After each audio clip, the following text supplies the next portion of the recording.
Hola, muy buenas noches. El día de hoy vamos a repasar lo que es el capítulo 6 del sistema esquelético, esqueleto apendicular, en el curso de nivelación 2020-2021, dirección general, Karen Chilal y Siles.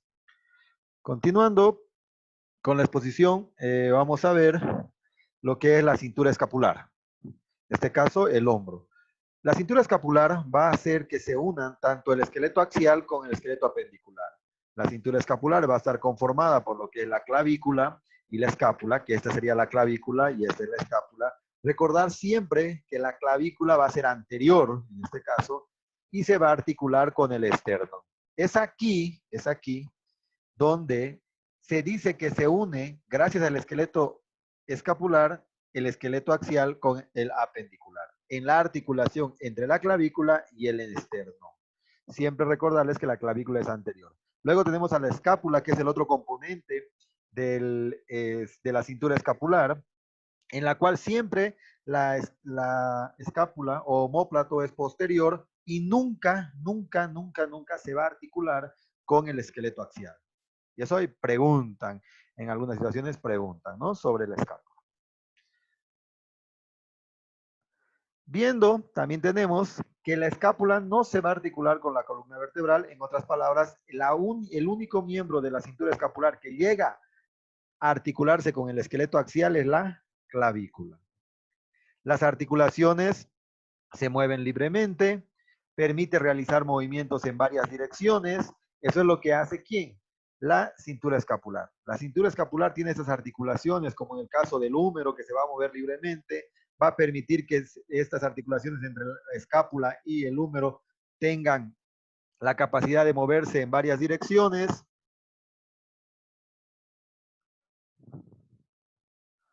Continuando, vamos a ver ahora lo que es específicamente la clavícula. La clavícula es un hueso largo, delgado, es un hueso largo, delgado, forma de S etálica, dice, que se encuentra ubicado siempre por encima de la primera costilla. Si podemos ver en la imagen, miren, está siempre por encima de la primera costilla. Esta clavícula tiene una conformación de dos extremos. Recordemos que estructuras de un hueso largo va a estar formado por lo que es un eje longitudinal, que sería este, y va a tener que tener dos extremidades, que sería este y este de aquí. Entonces aquí, al ser un hueso largo, se da esas características, ¿no? Entonces tiene dos extremos, lo que es la clavícula, el extremo, en este caso, external, y el extremo acromial. Extremo, también el external es llamado extremo medial, y el acromial también es llamado extremo lateral. Entonces seguimos, esos son los dos extremos que tiene la clavícula, que se une con el esternón, y el otro con el acromión o escápula. ¿Qué pasa con esta clavícula? Va a transmitir la fuerza mecánica desde los miembros superiores hacia el tronco. Entonces, gracias a la clavícula es que se puede unir el esqueleto apendicular con el esqueleto axial. Entonces, transfiere la fuerza de estos miembros superiores, las va a transferir a lo que es el tronco. Ahora, ¿qué pasa si la fuerza es mayor o muy fuerte? La fuerza de transferencia que va a ser del miembro superior al tronco, va a haber una fractura de clavícula. Entonces, cuando las fuerzas se transmiten, es muy excesiva, muy fuerte, se produce lo que es una fractura de clavícula, ¿no? Y podemos observar. Continuando, tenemos ahora con la escápula, es un hueso plano.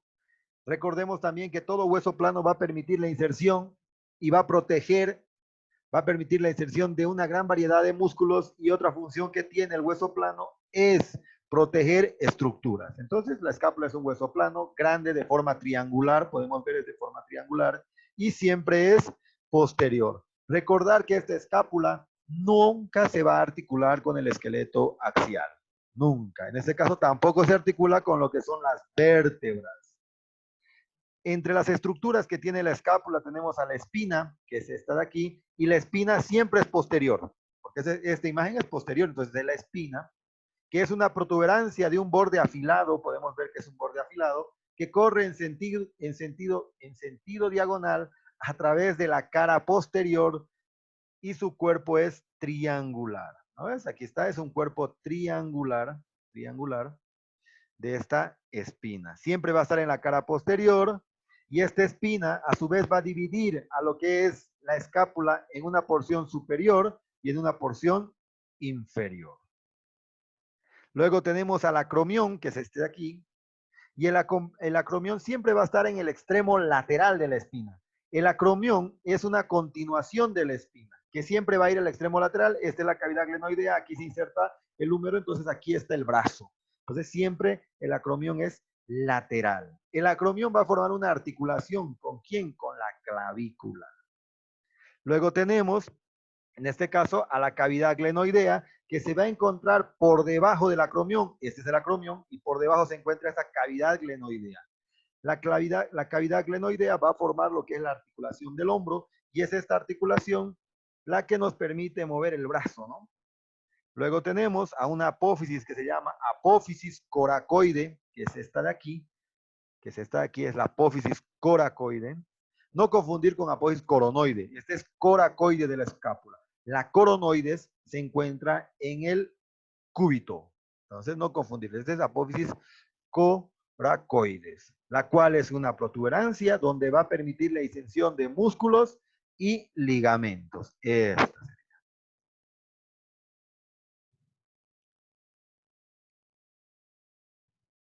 Ahora hablando de lo que son miembros superiores, en los miembros superiores va a estar formado por 30 huesos, que entre ellos se divide el brazo, el antebrazo, la muñeca, la palma y la mano. En el brazo vamos a tener lo que es, este sería el brazo, vamos a tener aquí al húmero, luego vamos a tener en el antebrazo lo que es el cúbito y el radio, vamos a tener en la muñeca a los 8 carpianos, en la palma vamos a tener a los 5 metacarpianos y en la mano vamos a tener a las 14 falanges. Esa es la composición de un miembro superior. Vamos a hablar ahora del húmero. El húmero es un hueso largo y grande. Cuando ustedes recuerden hueso largo, ya tiene que venir a su mente que va a tener que tener un eje longitudinal, que es la diáfisis, y tiene que tener varias extremidades. Eso es lo que caracteriza a un hueso largo. Entonces aquí nos da el húmero que tiene esas características. Su eje longitudinal y tiene dos extremos llamados epífisis. Epífisis proximal y epífisis distal. Es un hueso grande, es el hueso más grande, pero solo del miembro superior, solo del miembro superior. En el hombro se va a articular con la escápula, con una parte de la escápula que se llama cavidad glenoidea. Cavidad glenoidea. Y en el codo se articula con lo que es el cúbito y el radio. El cúbito siempre es medial y el radio siempre es lateral, gracias a la posición anatómica. Luego vemos que este húmero tiene un extremo proximal, que es esta parte de aquí arriba, que es la que va a articularse con la cavidad glenoidea. Y en este extremo proximal vamos a tener una estructura que se llama cabeza. Y esta es la cabeza, que se va a articular con la cavidad glenoidea. Luego tenemos esta línea punteada que se llama cuello del húmero. Esta línea punteada que se llama cuello del húmero. Y este cuello del húmero o cuello anatómico también es donde se fractura, ¿no? Donde puede haber una fractura. Ahora, recordar algo importante aquí. El cuello anatómico y el cuello quirúrgico son diferentes. Ojo, el cuello quirúrgico es desde aquí, en la parte punteada inferior, y es donde más se fractura, cuello quirúrgico. El cuello anatómico es debajo de la cabeza. Esta línea punteada se llama cuello anatómico. La primera localización de la placa epifisaria y es el surco distal de la cabeza del hueso, ¿no? Aquí, este es el cuello anatómico. Esta es la cabeza, cuello anatómico, cuello quirúrgico. Seguimos. Luego tenemos al cuerpo del húmero, que simplemente es la diáfisis y va a tener una tuberosidad que también es conocida como zona áspera, que es esta aquí, que tiene forma de V, y se llama tuberosidad deltoidea. En el cuerpo podemos encontrar esta tuberosidad en forma de V, que es la tuberosidad deltoidea, es una zona áspera, la cual va a permitir la inserción del músculo deltoide. Ahora seguimos con el húmero, pero vamos a hablar del extremo distal. Distal. Recordarles que cuando hablamos de miembros superiores, les voy a hacer notar algo, que siempre va a ir de lateral a medial. Siempre tienen que recordar así. Si tú quieres nombrar cualquier estructura del miembro superior, siempre va a ir de lateral a medial, de lateral a medial. En eso vamos a tener en el extremo distal al cóndilo humeral, que es una protuberancia redonda que se va a articular con la cabeza del radio. Este de aquí es el cóndilo. Este aquí es el cóndilo. Luego tenemos la fosa radial, que es la parte superior del cóndilo, que es aquí arriba de la fosa radial. Es una depresión que va a recibir al radio. Luego tenemos a la tróclea, que es esta de aquí, que es una superficie en forma de carretel que permite la articulación del cúbito, pero cuando está en flexión. Luego tenemos a la fosa coronoidea, que es esta parte de arriba de la tróclea. Lo que está arriba de la tróclea es la fosa coronoidea, que es una depresión que va a recibir al cúbito, pero solo cuando está en flexión. Flexiona y recibe. Y en la parte posterior vamos a tener, esto es de la parte posterior, a la fosa holocraniana, se encuentra en la parte posterior, es una depresión que se encuentra en la cara posterior del hueso y recibe al holocraneón del cúbito en extensión. El holocraneón, ¿qué es? Una apófisis del cúbito, en la cual es el codo, la protuberancia del codo que podemos ver. Y solo se ingresa este holocraneón a la fosa holocraniana solo cuando estamos en extensión. Ojo con eso. Y no menciona el libro, pero tiene dos epicóndilos, un epicóndilo lateral y un epicóndilo medial. Ahora hablemos del cúbito. Este es el cúbito, este es el holocraneón que les decía, siempre es posterior el holocraneón. Y el cúbito siempre se va a encontrar en la cara medial. ¿Qué quiere decir? En la línea media. El cúbito siempre se encuentra en la cara medial del antebrazo. Es un hueso más largo que el radio.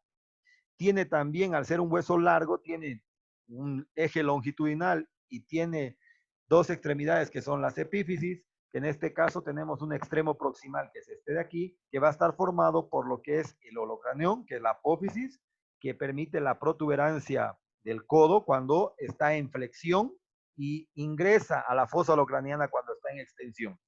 Luego tenemos lo que es la apófisis coronoides, que esta apófisis coronoides no tiene que confundir en los exámenes con coracoides. Coracoides le pertenece a la escápula. Coronoides es esta de aquí. Esta puntita se llama apófisis coronoides. ¿Saben dónde también hay esta apófisis coronoides que tiene esta puntita? En la mandíbula. Entonces, la apófisis coronoides junto con el holocraneón reciben a la tróclea. Recordarles que la tróclea es medial, el cóndilo es lateral, en el caso del húmero. Por eso es que tiene relación con la tróclea esta apófisis de aquí. Esta puntita de aquí es la apófisis coronoide. Aquí también se mira. Luego tenemos a la escotadura troclear, que es una área grande y curva. ¿Cuál es la escotadura troclear? Simplemente es este canal de aquí, que observan, que va desde el holocraneón a la apófisis coronoides. Esta es la apófisis coronoides y esto que ven se llama escotadura troclear. Aquí también se observa, miren, esta es la puntita de ¿quién? De la apófisis coronoides y esta es la puntita del holocraneón. Ese espacio que tú observas se llama escotadura troclear. Luego tenemos a una escotadura radial, que es una depresión para la cabeza del radio, ¿no? Entonces, la depresión para la cabeza del radio. El radio y el cúbito se articulan gracias a esta escotadura radial que se va a encontrar lateral, ¿no? Es porque el radio es lateral. Y en su extremo distal, que es esta parte inferior de aquí abajo, el extremo distal, vamos a encontrar a esta prominencia, esta puntita que se llama apófisis estiloides. Ahora hablemos del radio. El radio siempre va a estar ¿en dónde? En la cara lateral. Lateral el radio. Si está en la cara lateral el radio, se va a unir con el húmero en el cóndilo. Y encima del cóndilo va a haber una fosa radial. Luego tenemos que es un hueso largo. ¿Por qué razón? Porque tiene un eje longitudinal y tiene dos extremos. Tiene un extremo proximal, que es este de aquí arriba. Luego tenemos una cabeza en forma de disco, que es esto, que esta cabeza en forma de disco se va a articular ¿con quién? con el cóndilo y por ende con la fosa radial que se encuentra encima. Ahora, esta cabeza del radio también se articula con el cúbito. ¿Mediante quién? Mediante la escotadura radial del cúbito. Aquí, a esta altura, quedaría el cúbito y el cúbito tendría una escotadura. Entonces, si nos podemos a pensar, la cabeza del radio se articula con dos estructuras. Arriba con el húmero, con su cóndilo, y en este caso medialmente con el cúbito. Recordemos de nuevo, la cabeza del radio se articula con el húmero, con su cóndilo del húmero y medialmente con el cúbito, con la escotadura radial del cúbito. Luego va a tener una protuberancia radial, que es esta de aquí, que es una área áspera, sobrelevada, que permite la inserción del músculo bíceps braquial, la protuberancia radial. Pregunta en examen, ¿hacia dónde, a qué dirección va lo que es la protuberancia radial? La protuberancia radial siempre va al lado medial, casi en comunicación con lo que es el cúbito. Ahora hablemos un poco del extremo distal, que es este de aquí, que se va a articular con 3 huesos carpianos. ¿No? Con 3 huesos carpianos se articula y tiene la otra apófisis estiloides, que es esta de aquí. La apófisis estiloides. La fractura de la epífisis distal, esta parte, la fractura de la epífisis distal del radio, es la más común de las fracturas producidas en personas mayores de 50 años. Mayores de 50 años se fractura. ¿Por qué? Porque se caen, golpean la mano y se fractura el radio. ¿En qué parte? En la epífisis distal. A esta altura se fractura mayormente. Y recordar también que cuando ya estás en 50 años, ya estás en vejez, ya no se producen las hormonas que hacen que funcione la remodelación ósea. Entonces, tienden a tener osteoporosis las personas mayores y por ende sus huesos son más frágiles. Ahora hablemos del carpo. El carpo está conformado por 8 huesos pequeños que se encuentran unidos por ligamentos. Si contamos 1, 2, 3, 4, 5, 6, 7, 8. Está formado por 2 hileras, una hilera superior y una hilera inferior. La hilera superior está conformada por 4 huesos, la hilera inferior también por otros 4.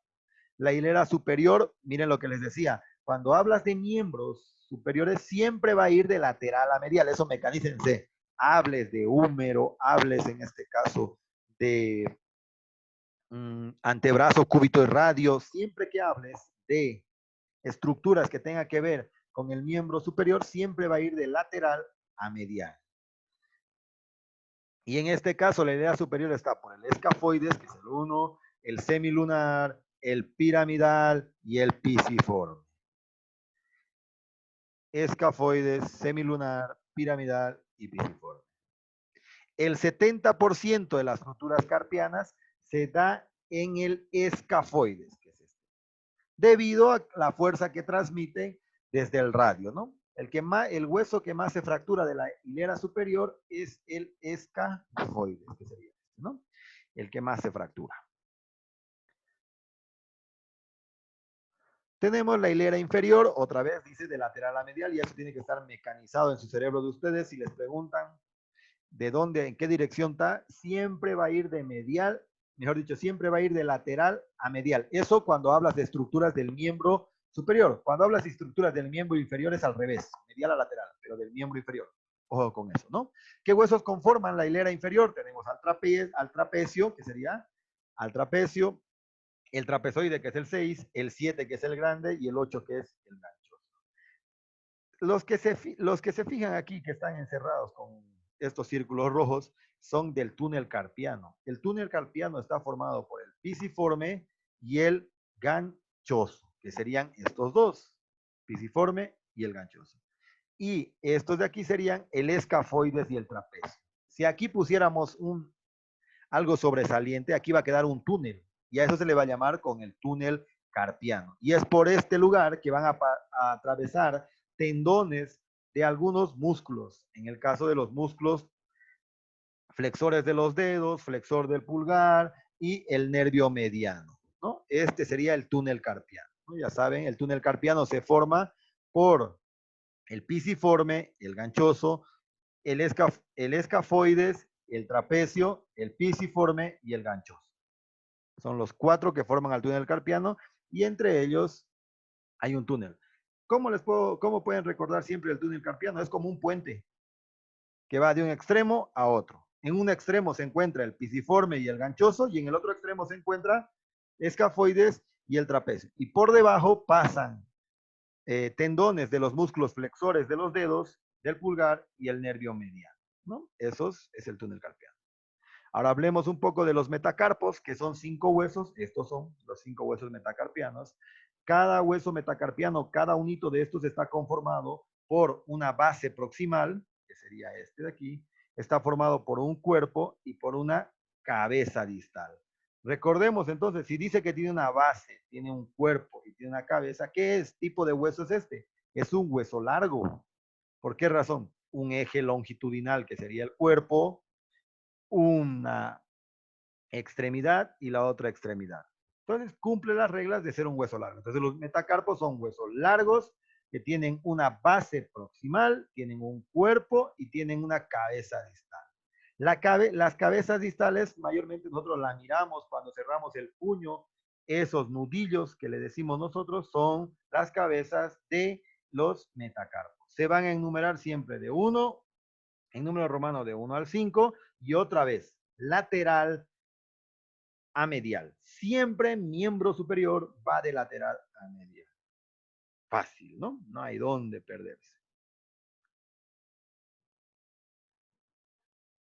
Continuando ahora con las falanges son 14 que se encuentran en la mano.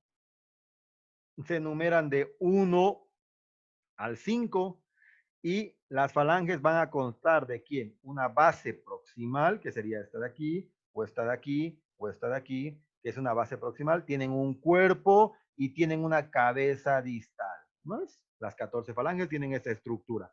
Entonces, ¿qué podemos decir? Las falanges también son un hueso largo, tienen un eje longitudinal y tienen varios extremos, que en este caso los extremos serían la base y las cabezas. El pulgar, a diferencia de los otros 4 dedos, el pulgar va a tener solo 2 falanges. En este caso, falange proximal y falange distal. ¿Cuál? No tienen la falange media. Entonces, cada una de estas falanges van a ser de aquí de lo rojo para arriba, ¿no? Falange proximal, falange media y falange distal. En el caso del pulgar solo tiene la falange proximal y la falange distal. Le falta la falange media, ¿no? Y se enumeran o se nombran siempre de lateral a medial también y se van a nombrar pulgar, índice, mayor, anular y meñique. Si dan cuenta, miren, también la configuración de cómo nombrarles está de lateral. El radio siempre va a ser lateral y el radio siempre va a estar con el pulgar. Seguimos. Ahora hablemos de la cintura pelviana, que es la cadera, que está formada por 2 huesos de la cadera, que también son los huesos coxales, que son estos de aquí, derecho e izquierdo, que estos cuando nace uno están conformados por 3 huesos. Estos huesos coxales van a proporcionar un soporte y estable para quién? Para la columna vertebral. Van a formar un soporte estable para la columna vertebral. Van a también proteger lo que son los órganos pelvianos. Van a tener la comunicación. Esta cintura pelviana va a tener la comunicación con el esqueleto axial, formando la articulación sacroiliaca, que es la comunicación entre el esqueleto apendicular y el esqueleto axial con el sacro. Los huesos coxales anteriormente se encuentran unidos por la sínfisis del pubis, que la sínfisis de pubis está conformada por fibrocartílago. Recordemos, ¿y el fibrocartílago para qué sirve? Tema 4, su función es unir 2 estructuras. Y posteriormente, ¿quién se va a encontrar? El sacro, ¿no? El sacro y forma la articulación sacroiliaca y le permite la comunicación entre el esqueleto apendicular y el esqueleto axial. Algo importante que recordarle y no tienen que confundir es la palabra pelvis, que no es lo mismo que cintura pelviana. Cintura pelviana es la composición de los 2 huesos coxales, con la sínfisis más, pero sin el sacro. Eso se llama cintura pelviana. Cuando aparece la pelvis, o se define como pelvis a la estructura del sacro, coxis y los 2 huesos coxales. Entonces, cuando hables de pelvis, tiene que estar el sacro. Cuando hables de cintura pelviana, sin el sacro. ¿No es fácil? Ahora hablemos de pelvis. Tenemos que va a tener un estrecho superior, que va a dividir en superior e inferior la pelvis. La pelvis se divide en dos, ya tomando en cuenta el sacro. Y miren, este va a ser el estrecho superior y va a dividir en una pelvis falsa y lo que está de azul o celeste, pelvis verdadera. Por eso que dice que el estrecho superior divide a la pelvis en una pelvis falsa y pelvis verdadera. La pelvis falsa o mayor, que es esta de aquí arriba, se encuentra por encima de lo que es la apertura superior o estrecho superior, que se ve aquí esta línea, la cual no va a contener ningún órgano pelviano, excepto la vejiga y el útero, cuando la dama está embarazada. Son los únicos dos órganos que ingresan a la pelvis falsa. Pero ojo, solo cuando la vejiga está llena y lo otro es cuando el útero, cuando la mamá está grávida, que se quedarían aquí, ¿no? Luego tenemos lo que es la pelvis verdadera o menor, que es lo que está de celestito, que ya se encuentra por debajo de lo que es la apertura superior, y aquí abajo ya se encuentra la pelvis verdadera. Podemos ver que va a haber dos tipos de estrecho, y eso cuidado les pregunten. El estrecho superior, que es este, que es el que va a dividir pelvis falsa y pelvis verdadera, y el estrecho inferior, que no divide nada, pero se encuentra en el piso de la pelvis verdadera. Ojo, tenemos dos estrechos. El estrecho superior es este que va a dividir en pelvis verdadera, mejor dicho, pelvis falsa y pelvis verdadera. En cambio, tenemos un estrecho inferior que no divide nada, ¿no? Que no divide nada. Simplemente se encuentra en el piso o la parte baja de la pelvis verdadera.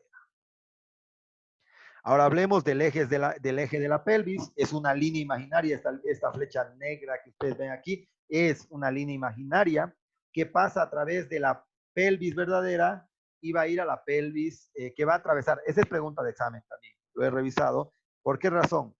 El eje de la pelvis es una línea imaginaria, como ven. Miren, no va a la pelvis falsa. El eje de la pelvis simplemente va del estrecho superior y va a atravesar toda la pelvis verdadera. Ojo, el eje de la pelvis va desde el estrecho superior y va a atravesar toda la pelvis verdadera hasta llegar al estrecho inferior. Eso se llama eje de la pelvis. ¿Para qué nos sirve el eje de la pelvis? Nos sirve para saber si el niño va a nacer por un parto normal. Por un parto normal. Fácil, ¿no? Entonces, durante el parto, a medida que desciende a través de la pelvis, la cabeza del bebé sigue el recorrido del eje de la pelvis, ¿no? Y recordarles, el eje de la pelvis solo se encuentra en la pelvis verdadera. Es una línea curva imaginaria. Hablemos ahora de los huesos coxales. En el recién nacido, el hueso coxal va a contar de lo que son tres partes, que vamos a tener al ilion, vamos a tener al isquion, que siempre es posterior, y al pubis, que es anterior. Hablemos del ilion, es la mayor parte o sea, es la parte más grande de estas tres subunidades, que está aquí. Este es el ilion, ¿ves? Este es el ilion, es el más grande, que va a estar formada por varias estructuras, pero tu libro menciona solo dos y tienes que saber lo más puntual. Tiene a la cresta ilíaca, que es esta es la cresta ilíaca, que se encuentra en el borde superior, miren, es el borde superior, es el hueso coxal, es del borde superior, y tenemos a la escotadura ciática mayor, estas de aquí. Esta es la escotadura ciática mayor que se encuentra en la parte posterior de la cresta ilíaca, parte posterior, porque recordemos, este es el pubis y este es anterior, entonces la escotadura ciática mayor se va a encontrar en la parte posterior de la cresta ilíaca. Esta escotadura ciática mayor, ya se imaginarán quién va a pasar, el nervio ciático, que es el nervio más grande que tenemos en el organismo, ¿no? Luego vamos al isquium, que es esta parte posterior, que va a estar formada de lo que es de un cuerpo y una rama, que esta es la rama, el cuerpo y la rama, y se encuentra en la parte posterior. Luego tenemos lo que es el pubis, que va a estar en la parte anterior e inferior. Miren, y va a estar formada por dos estructuras, que este sería el cuerpo, esta puntita, y este sería la rama superior y este sería la rama inferior. Quizás les pregunten en examen sobre el foramen obturador. Este es el foramen obturador. Y el foramen obturador no está formado por el ilion. Quizás les pregunten en examen. El foramen obturador está formado solo por el isquion y el pubis. No participa el ilio. Cosa contraria con el acetábulo. El acetábulo necesita de los 3 huesos coxales. En este caso sería el pubis, el isquion y el ilion. El acetábulo está formado por esos 3 huesos. El acetábulo es una depresión en la cual va a formar lo que es la articulación de la cadera y se va a unir con el fémur. Ya a los 23 años, estos 3 huesos se van a encontrar fusionados a los 23 años, ¿no? Lo más simple que he podido hacerles para explicarles. No hay donde perderse, son estructuras que están en su libro que tienen que dominar, ¿no? Continuamos. Ahora hablemos de miembros inferiores, que está conformado por 30 huesos, los cuales tenemos en el muslo. Vamos a tener al fémur, vamos a tener a la rodilla, que va a tener a la rótula, vamos a tener a la pierna, que la pierna va a tener 2 huesos, que es la tibia y el peroné. El peroné siempre es lateral, la tibia siempre es medial. Tenemos al tobillo, que va a tener a los huesos del tarso, y en los huesos del tarso ya no es superior o inferior, en los huesos del tarso es posterior y anterior. Luego tenemos a la planta del pie, donde vamos a encontrar a los 5 metatarsianos. Luego tenemos al pie, que va a estar conformada por 14 falanges. Ahora hablemos un poco de lo que es el fémur. Es el hueso más largo y pesado y más fuerte de todo el cuerpo. El fémur sí es el hueso más grande y más largo y más pesado de todo el cuerpo. Es un hueso largo por tener un extremo proximal. Fíjense, ya es un hueso largo de cajón. Tiene un eje longitudinal y varias extremidades, que son las epífisis. Y este extremo proximal se va a articular con lo que es el acetábulo, en la parte proximal. Y en la parte distal de las epífisis se va a articular con los cóndilos de la tibia. Fácil. En su extremo proximal vamos a ver a la cabeza, que es esta, que se va a articular, ya sabemos, con el hueso coxal mediante el acetábulo. Y esto les van a preguntar, forma la articulación de la cadera. ¿Por qué pienso que les pueden preguntar esta situación? Porque es medio confuso. Al decir articulación de la cadera, no se está refiriendo al acetábulo, se está refiriendo a la cabeza del fémur. Ojo con eso, ¿no? A la cabeza del fémur se refiere, no se refiere al hueso coxal, la articulación de la cadera. Tenemos al cuello, que es esa estructura de aquí, que es el cuello, que se fractura mayormente en edades avanzadas, ya por el simple hecho de que, como les comentaba, a mayor edad vas perdiendo hormonas. En el caso de las mujeres es grave esta situación, porque en la menopausia pierden, ya no forman la suficiente cantidad de hormonas, y entonces los osteoclastos, que son los que comen la matriz, ¿qué es lo que hacen? Destruyen gran cantidad de matriz y vuelven al hueso muy frágil. Y por eso es que las mujeres mayores tienen que tener, después de la menopausia, como tratamiento, suplemento de hormonas, ¿no? Entonces ya saben, ese es el que se fractura.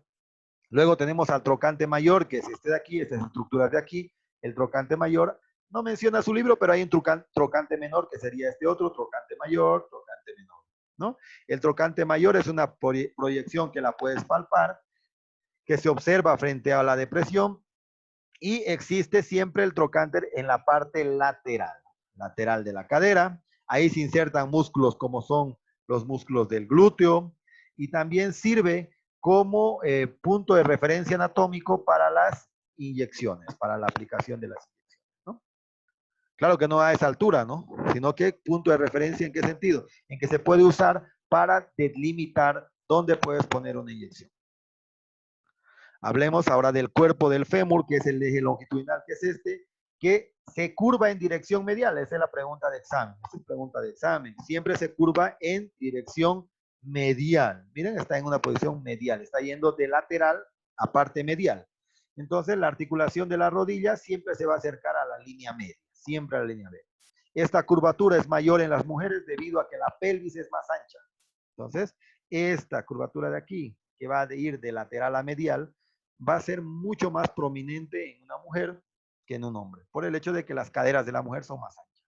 Luego tenemos al extremo distal, mejor dicho, que es este de aquí, y el extremo distal está formada por 2 cóndilos, cóndilo lateral, mejor dicho, cóndilo medial y cóndilo lateral. Y aquí viene lo que ya miren, desde aquí ya viene lo que yo les acabo de comentar cuando estábamos hablando de miembro superior. ¿Qué les comentaba? Cuando hablas de miembro inferior, siempre va a ir de medial a lateral. ¿Se fijan? Mire, de medial a lateral. Entonces tenemos al cóndilo medial y luego tenemos al cóndilo lateral, que son proyecciones que se van a articular ¿con quién? Con la tibia, ¿no? Tenemos en la cara anterior, se va a encontrar la tróclea femoral y la carilla rotuliana.